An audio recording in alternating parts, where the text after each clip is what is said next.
Welcome back to AM Northwest. As Shakira says, hips don't lie. So when our hips and back are tight, we need to loosen them up. Here to help, we welcome back health and fitness expert, Beth Oliver. Great to see you again. Good morning. Hugs. Okay, so the idea is that when your hips are tight, then you're feeling, and you usually feel it in your back, right? Yes, when your hips are tight, you feel it in your lower back. Your hamstrings are probably tight as well. And very often you get up in the morning and you think, oh, I shouldn't do anything today because my back is tweaky. Right. But the reality is the way you circumvent that is to get synovial fluid like WD-40 in your joints. Short end of the story, you got to move. Got to move. Yeah. That makes sense. Yeah. I know I feel a little tight. We go for walks with my neighbor and we do about 4 miles. Oh, and it's kind of it's a long one, really. Yeah, and you can feel it the next day, for sure. For sure. Yeah. So these movements, what's great is very often when I start talking about opening up the hips, people think I'm going to make them do some sort of crazy pretzel type pose. Right. And that's not the case at all. We just really want to do some fluid movement to get things going. So you show me and I'll follow you. Okay. So we start from tabletop and we extend. Tabletop, gotcha. Yep. So hands under the shoulders and knee under the hip.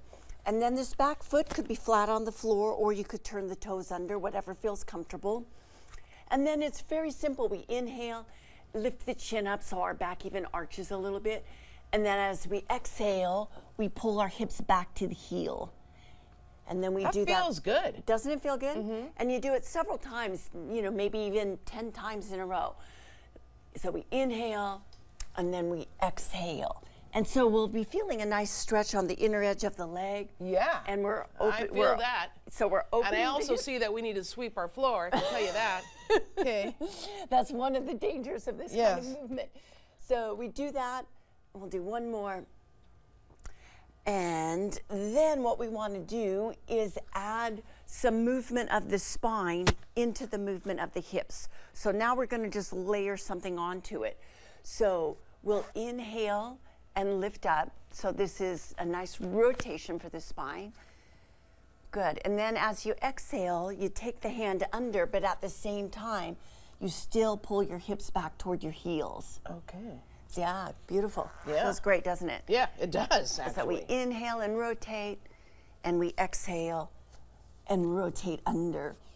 So that gets this nice... I mean, I hate to compliment you when you make an exercise harder, but okay, I got you. Okay, so the next one, we come to a kneeling position. So, yes.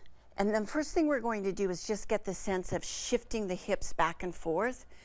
And if you're doing this and it feels a little uncomfortable on the shin, you can always just add a little pillow under or something like that.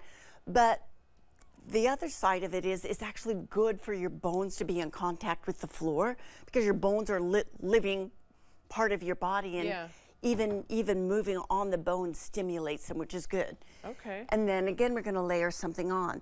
So we lean to the side, and then as we shift our hips back, we lean the other way. Ooh, that feels so good, doesn't it? Yeah. So we shift. I thought I'd hear some things popping, but everything's going okay so far. Hadn't heard and any again, pops. you do that as many times as you want, probably at least 10 times. Okay. Now, and both sides, obviously. Both sides. Yeah. But what I like about this series, I like to do it all on one side and then do the other side. Oh, interesting. Yeah. Okay. So, because gotcha. one thing kind of layers on top of the other. Yep. Got it. Okay. So now we're coming down to our 90-90 position, which front leg is bent, back leg is bent. Oh, that looks good. And then you just... You sounded surprised, but it's okay. No, but you know what I said? I know. What I said in my head is, I shouldn't be surprised. Helen always has these nice mobile hips. So I said that in my head. So that's now what I'm famous for. Well, hips don't lie, as they say. So now we're gonna put that to the test, Helen. Okay. So now we'll take our back leg, come heel to heel with the knee pointing to the ceiling. And by the way, I have different socks on, different colors. Which is just stylish. Yeah. And then knee comes back with the toes pointing toward the ceiling. I'm going to give a little bit of a side view here. Yeah. So we come heel to heel. Notice the knee is up, so my thigh is turned out, or my hips are turned out. And then I come down. Knee, oh, yes, that's exactly it. Okay. So now we're moving. We're turning the hip out, and then we're turning the hip in. Okay. Yeah. Look at all this And stuff. we do a whole bunch in a row.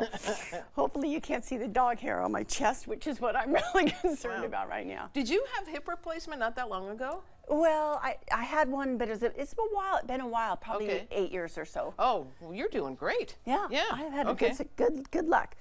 And after all of that, we finish up with one leg on top, and this is the one we're going to hold a little. Okay, this? Yep. This. So like a figure 4. Yep. Okay. And if that doesn't feel so great, the bottom leg comes along.